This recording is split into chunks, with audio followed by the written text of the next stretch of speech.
Si Pito yan tol. Titikluin niya yung ano, nagkahiga dyan.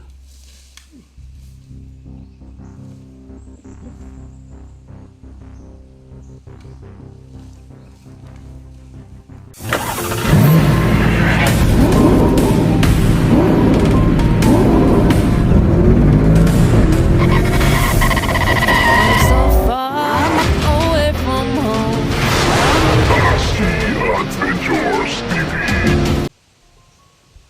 Tol, isang mapagpalang araw po sa ating lahat. May problema tayo tol, no? Kaka-upload natin ng video tapos nagpa-signal tayo tol.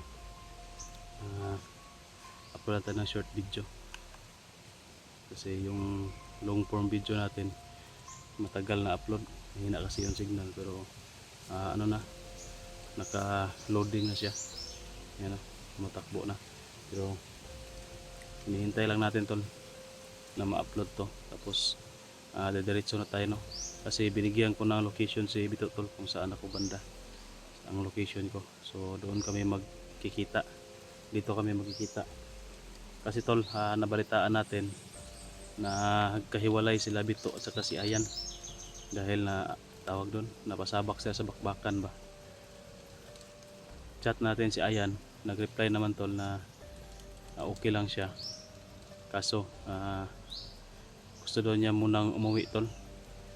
Sinabihan ko na magpaano muna siya, pa-relax ba, makapagod na yung katawan niya, pwede siyang umuwi, ako nang bahala dito. Pero si Bito tol, papunta daw dito sa location natin. Ang sabi niya, punta siya dito, tapos si Ayan uuwi daw. Babalik lang daw si Ayan, no? Pagka may kukunin lang daw siya siguro, may gagawin siya, may kukunin mga importante siguro na transaksyon tol, no? Kagaya din sa akin, may mga importante din tayo na transaksyon, kaya minsan matagalan tayo makapag-explore ulit. So yun tol, dito banda sa area na ito, dito natin huling namataan si Brad Pitt, yung mga tauhan niya. Nasundan natin dito tol, kaso lang medyo tahimik yung area, kaya ano muna tayo dito, doon kasi tayo galing tol, no?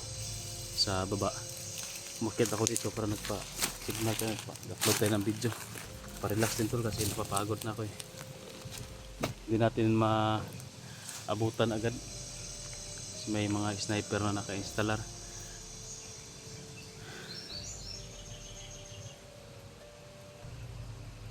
So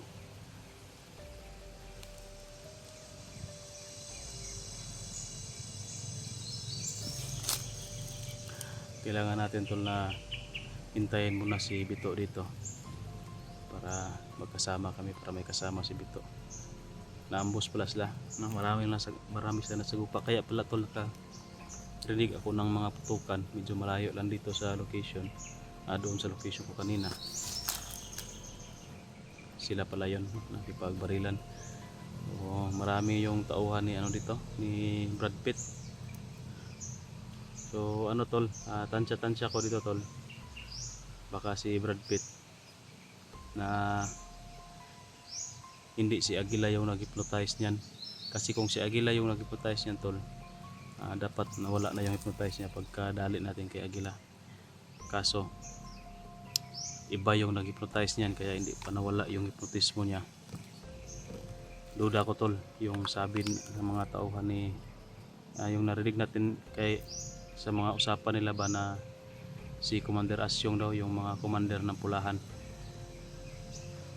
Kasi narinig natin sa usapan nila Brad Pitt na pupuntahan daw niya si Commander Asyong kasi may pinapatawag daw siya. Baka yan si Commander Asyong tol yung nag-hypnotize kay Brad Pitt, kasi yan daw yung uncle ni Aguila. Hindi natin alam tol kung ano yung buong istorya, no? Bakit napunta si Brad Pitt dito sa bundok ulit, anong nangyari sa kanya, bakit hindi na tayo kilala, na-hypnotize na siya ngayon. So kung tama yung duda natin na yung commander ng Pulahan yung nag-hypnotize sa kanya, hindi pa talaga siya maulian ba, no? Kailangan natin na patayin muna yan si Commander Asyong bago mawala yung protection mo ni Brad Pitt, or mahuli natin si Brad Pitt, no? Kung may pagkakataon ay ano natin yan, ma-try natin na walain yung hypnotismo niya kung kaya natin, kasi iba-iba kasi yung level ng hypnotismo, tol. Baka malakas yung itinira sa kanya, baka hindi natin kakayanin na magamot. Pero kung mahuli natin yan, may mga kaibigan naman tayo na gabay, pwede siguro natin dalhin yan kay Apo Banak or sa kaibigan natin na elemento, no, kay Haring Lipaos. Pero itry ko muna kung kaya ko na tirahin, pawalain yung hypnotismo niya.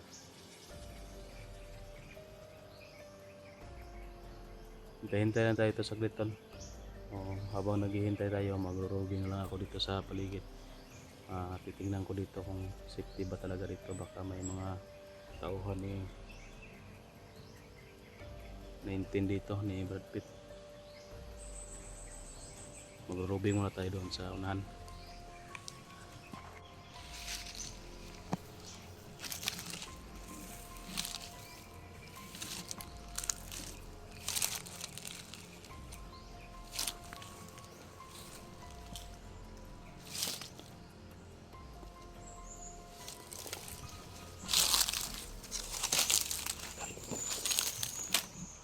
Try natin na i-roving ang area na ito.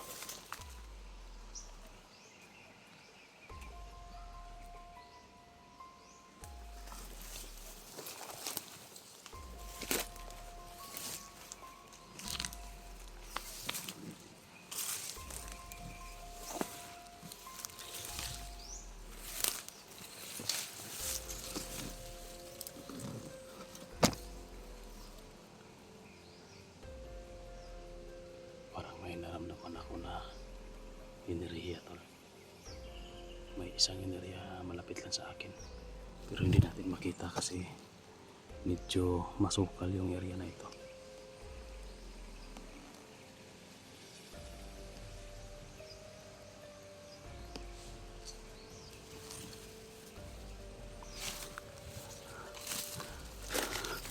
At saka may enerhiya rin na malakas, tol.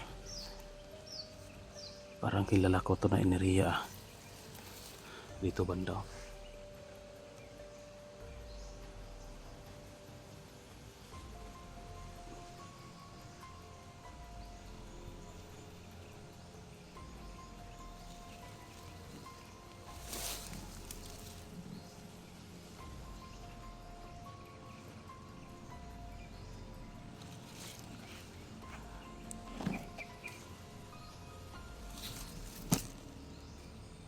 Parang enerhiya ni Pitok. Parang kay Pitok, tol. Ang malakas na enerhiya ng isang bandido na parang kay Pitok. Pero may isa pa, hindi na natin nakikita.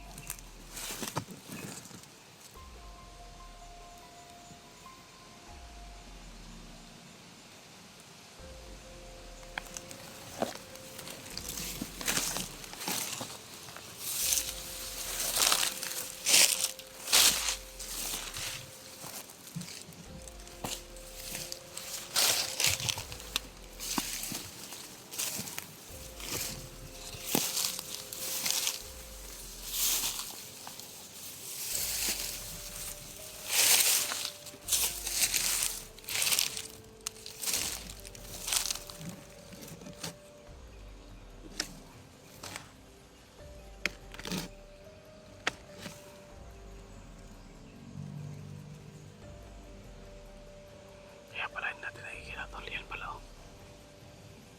Bandido. Nakahiga pala. Pero may enerhiya yan. Buhay yan. Hindi yan patay. Ayun, oh, gumagalaw.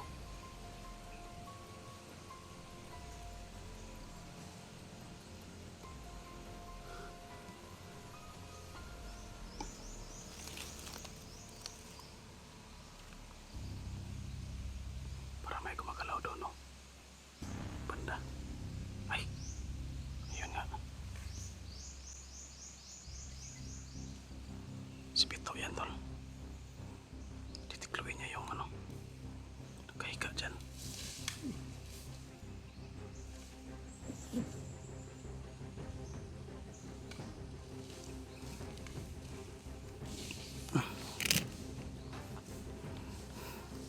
Umalis, umalis.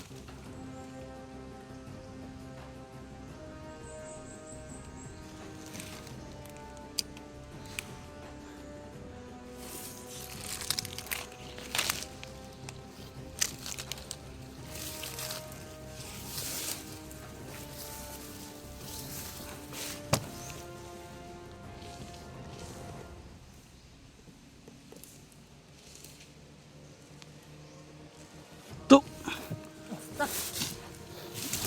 Buti nandito ka na. Kanina ka lang dyan. Kanina pa ako, nagmamasid ako sa'yo. Doon tayo banda. Huwag tayo dito, marami pang kalaban sila dito sa mga masukal. Baka makita tayo ng kalaban dito.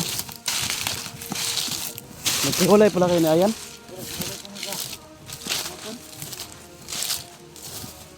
Doon tayo sa masukal. Para hindi tayo makita ng kalaban. Buti nakarating ka kaagad dito.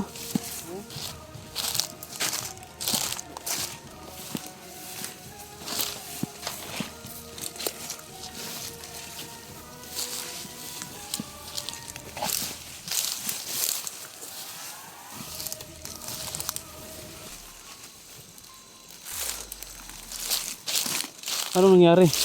Bakit yan nagkahiwalay? Naambos lang ito ganyan.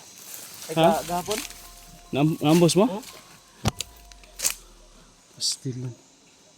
Ah, okay to siya. Pero ni-chat mo sa skuha nga okay daw siya, mauli daw siya. Gano'n, nag-chat pa kayo sa ako ano.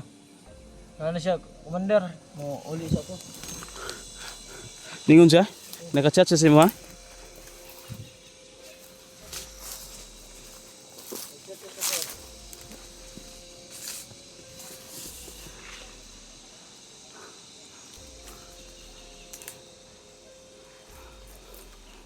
Ganyan agad to. Oh, nagpaabot ako si Mano, mag-rubing lang ko. May gani kay nakita ka ako to tikloon to imong gitiklo. Oh, siya nakakita rin kasi ko pagtiklo ato. Oh. Kita. Nakamasid ako doon sa paligid.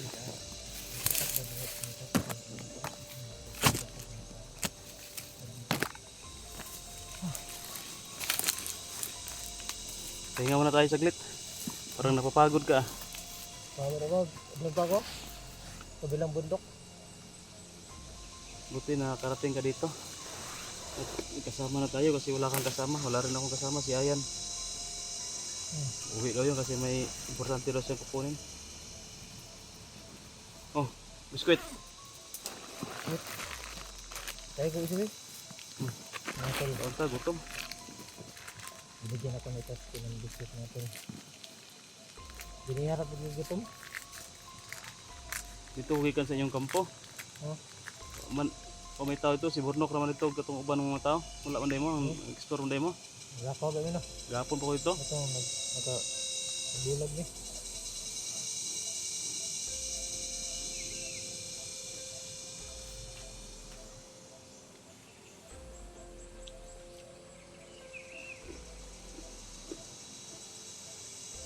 Dito tayo pupunta. Kasi nakita ko yung si Commander 19. Doon sila papunta. Location na yun. Nakita mo ka man natin. Maraming tauhan. Sobrang dami. Hinahabol ko nga eh. So, hindi ako makalapit kasi may mga sniper naka-installer. Yung nadali mo, tauhan yun ni Commander 19. Ano? At binlan dada. Konto, murag perimeter to hanggang. Narawag yung sa diyo?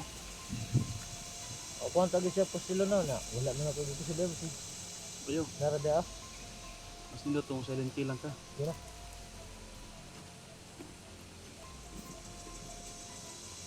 Musta man imong pag-vlog, okay na? Edit.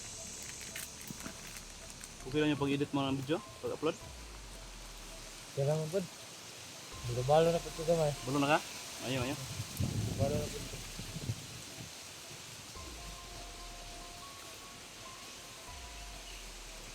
Ang problema kay Ayan, makasagupa siya ba, makasalubong siya ng tauhan ni Ninten.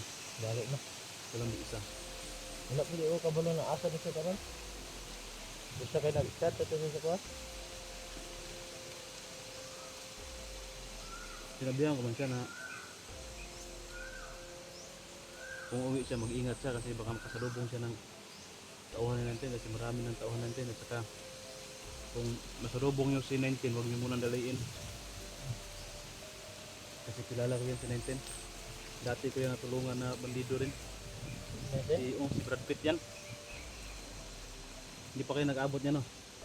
Diba? Pero nag-training mo, wala kita siyang naong dahil. Wala ko kita siya now.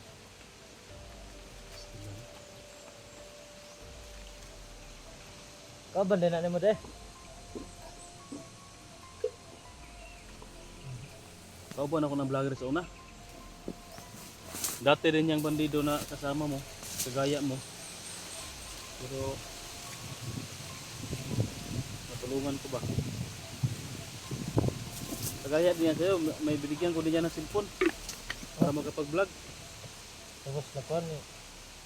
Naghihimo ako siya kuhan. Bandido. Sa tingin ko hindi yan kagustuhan niya. Baka hypnotize yan ba? May narinig ako kasi nga sabi-sabi yung meron daw yung si Agida, uncle ba, si tawag doon ang pangalan na Yeah. Commander ng Pulahan, si Commander Asyong. Asyong? Asyong, kilala mo yan ha? Narinig mo na yan na kasi dati ka dyan sa sino yan si Asyong? Kuhan man na ni Agila. Dulo man siya na niya. Yuan daw. Ayun. Ulo lagi. Dahil put ka na. Kulang na ka na eh. Kaya no? Kaya ka na to na? Hindi. Mo kaya ni mo na? Ako di ako makaya. Hindi mo kaya? Wala kaya si kuhan na si Commander 19. Kasi ang duda ko ba kaya niyo nag-hypnotize kay Kapit si Mandarasyong. Kasi kung si Commander Aguila yung nag-hypnotize sa kanya, dapat na na yung hypnotismo niya, nawala na kasi nadali ko na si Aguila. Pero bakit hanggang ngayon hypnotize pa rin siya? Baka duda ko na si Asyong yung nag-hypnotize. Dapat talaga na makausap natin si Brad Pitt, matulungan natin para malaman natin tol kung ano yung nangyari sa kanya. At para nakukuryos ako ba bakit nagbalik bundok siya at bakit na-hypnotize siya at nadali ko na si Aguila pero hindi pa rin siya na wala yung hypnotismo niya. Paano sila nagkakilala ni Commander Asyong? Paano sila nagkaabot ba? Dayon ta. Dahin to. Dito. May murag dati dito kasi ito yung kuha ni Bagsok. Yung teritoryo ni Bagsok ba? May kubo, may kubo dito banda doon banda sa unahan. May kubo diyan. Pupuntahan natin. Baka nandyan si 19 yung katago. Tara. Yan tol. Patuloy tayo tol. Puntahan natin yung kubo na saan ako na dinala ni Commander Bagsok. Yung pag-meet up namin ni Commander Bagsok. Ito tayo.